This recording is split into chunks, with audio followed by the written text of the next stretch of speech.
नमस्कार। सुलगता सवाल में आपका स्वागत है। मैं हूं आपके साथ अंशिका। आज सवाल बीजेपी की मीटिंग से घबराए विपक्ष पर सुलगाएंगे।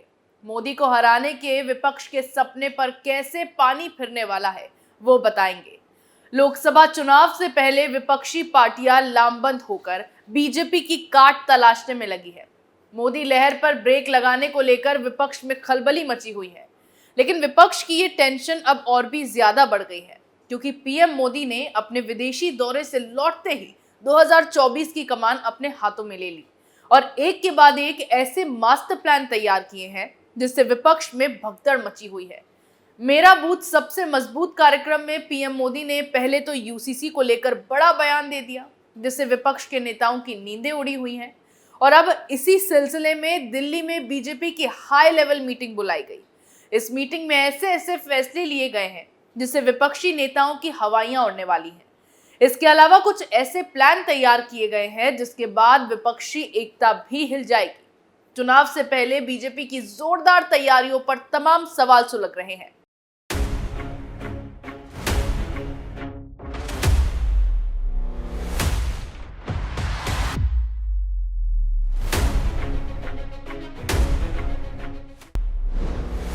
बीजेपी की हाई लेवल मीटिंग में क्या फैसले लिए गए? यूसीसी पर सरकार का क्या है पूरा प्लान?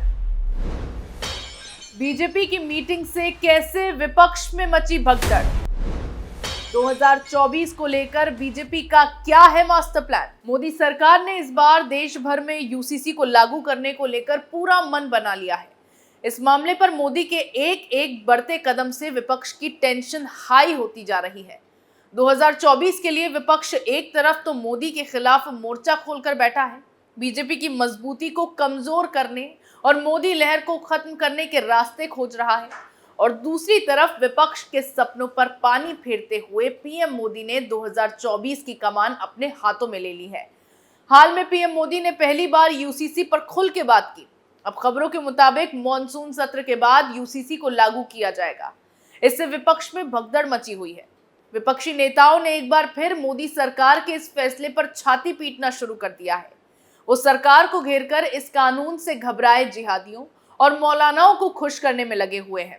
लेकिन विपक्ष की टेंशन तो ये है कि इस बार वो बुरा फंस गया है और जल्द ही उसे यूसीसी पर अपना रुख साफ करना ही होगा, जिसका जाहिर तौर पर उनके वोट बैंक पर सीधा असर तो पड़ेगा ही, क्योंकि अब तक तो विपक्षी नेता ही यूसीसी पर मुसलमानों को बरगलाते आए हैं, उन्हें गुमराह करते आए हैं।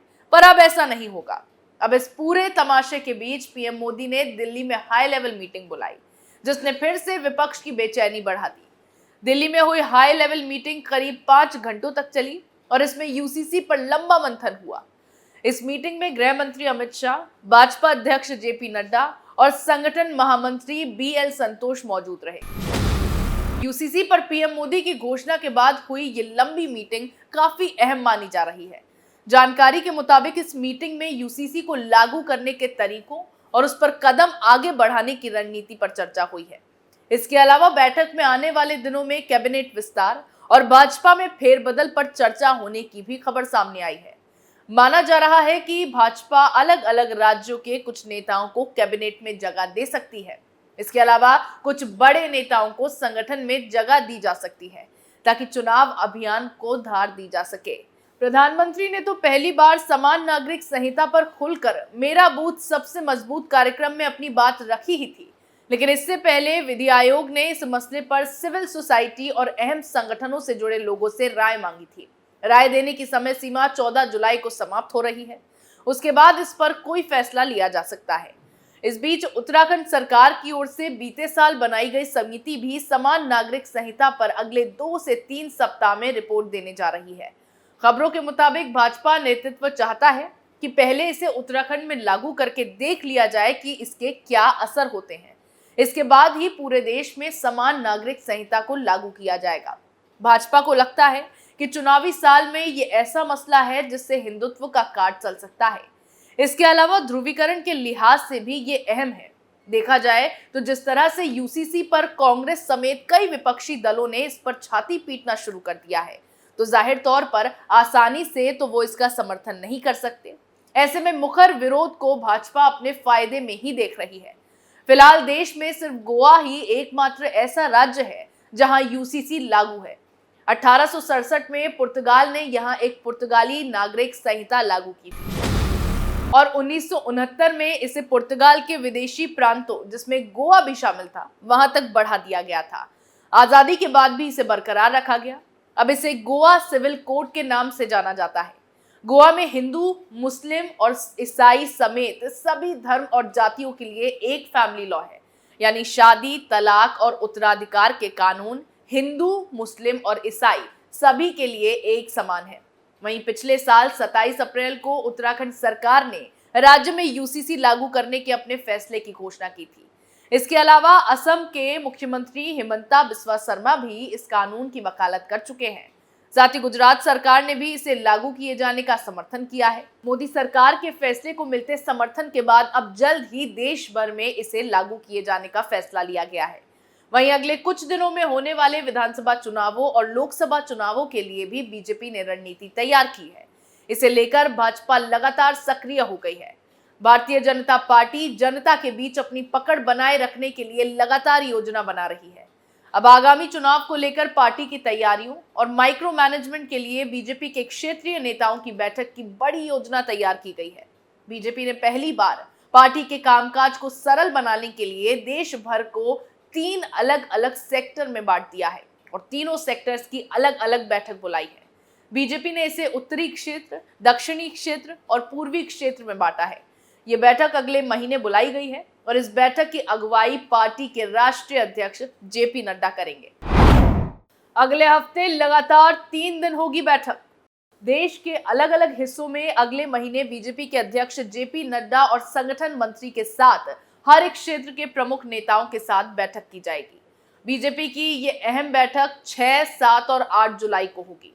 पूर्वी क्षेत्र के नेताओं के साथ ये बैठक 6 जुलाई को होगी, जबकि 7 जुलाई को उत्तरी क्षेत्र की और 8 जुलाई को दक्षिणी क्षेत्र के नेताओं की बैठक होगी। बैठक में क्षेत्र से ताल्लुक रखने वाले राज्य प्रभारी, राज्य के प्रदेश अध्यक्ष, संगठन मंत्री, मुख्यमंत्री, उप मुख्यमंत्री, सांसद, विधायक और राष्ट्रीय कार्यकारिणी के सदस्य मौजूद रहेंगे। इसे क्षेत्र की कार्यकारिणी के तौर पर भी देखा जा रहा है। पूर्वी क्षेत्र से होगा बैठक का आगाज। अगले साल होने वाले लोकसभा चुनाव में अब 1 साल से भी कम समय रह गया है। आम चुनाव से पहले बीजेपी की ये बड़ी एक्सरसाइज मानी जा रही है। पूर्वी क्षेत्र में बिहार, झारखंड और ओडिशा के अलावा पश्चिम बंगाल, अरुणाचल प्रदेश, सिक्किम, नागालैंड, मणिपुर, मिजोरम, मेघालय, त्रिपुरा और असम राज्य शामिल हैं। पूर्वी क्षेत्र की बैठक 6 जुलाई को गुवाहाटी में होगी। 7 जुलाई को उत्तरी क्षेत्र की बैठक नई दिल्ली में होगी।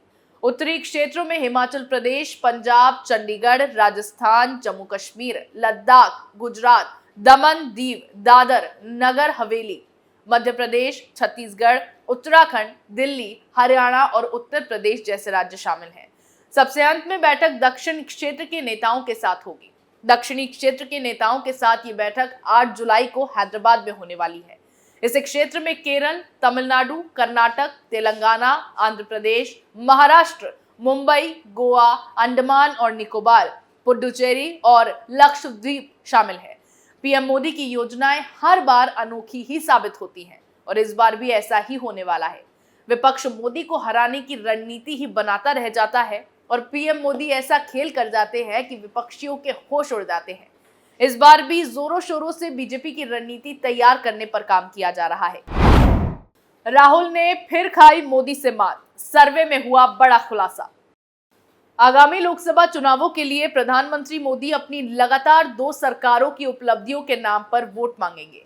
वहीं विपक्ष उनकी कमजोरियां और सरकार की गलत नीतियां बताकर जनता के बीच जाएगा। हालांकि विपक्ष अभी बिखरा हुआ है, उसे एक करने की कवायद की जा रही है। उससे पहले एक बड़ा चुनाव पूर्व सर्वेक्षण सामने आया है। इसके नतीजे चौंकाने वाले हैं। इन्हें विपक्ष के लिए ठीक नहीं कहा जा सकता। यह सर्वेक्षण मध्य प्रदेश में किया गया। इस सर्वे में लोगों से पूछा गया कि उनके लिए पीएम पद का सर्वाधिक पसंदीदा उम्मीदवार कौन सा है। इस सवाल के जवाब में 57% लोगों ने नरेंद्र मोदी का नाम दिया। वहीं 18% लोगों ने कांग्रेस नेता राहुल गांधी को अपनी पसंद बताया। उत्तर प्रदेश के मुख्यमंत्री योगी आदित्यनाथ के समर्थन में 8% और दिल्ली के मुख्यमंत्री अरविंद केजरीवाल के समर्थन में 3% लोगों ने अपनी राय रखी। वहीं 14% लोग किसी अन्य नेता के समर्थन में थे। विपक्ष इस बार राहुल गांधी पर अपना दांव चलने की योजना बना रहा है। हालांकि विपक्षी एकता के नाम पर फिलहाल तो बस तमाशा ही लगा हुआ है, क्योंकि पीएम मोदी को 2024 में हराने के लिए एक साथ चुनाव लड़ने का संकल्प लेने वाले नेता राज्य में आपस में भिड़ रहे हैं और विपक्षी पार्टियों की तनातनी पर अब भी काबू पा पाना बहुत मुश्किल नजर आ रहा है। ऐसे में यह सर्वे विपक्ष के लिए एक और बड़ा झटका है। अब बीजेपी हर तरह से 2024 के चुनावों को जीतने के लिए एक के बाद एक मास्टर प्लान तैयार कर रही है, जिससे विपक्ष का हाल बुरा होता जा रहा है और विपक्षी खेमे को फिर से एक बार मोदी से हारने का डर सताने लगा है। सुलगता सवाल में मेरे साथ फिलहाल आज इतना ही। नए मुद्दे के साथ फिर पेश होंगे, तब तक के लिए देखते रहिए कैपिटल टीवी। नमस्कार।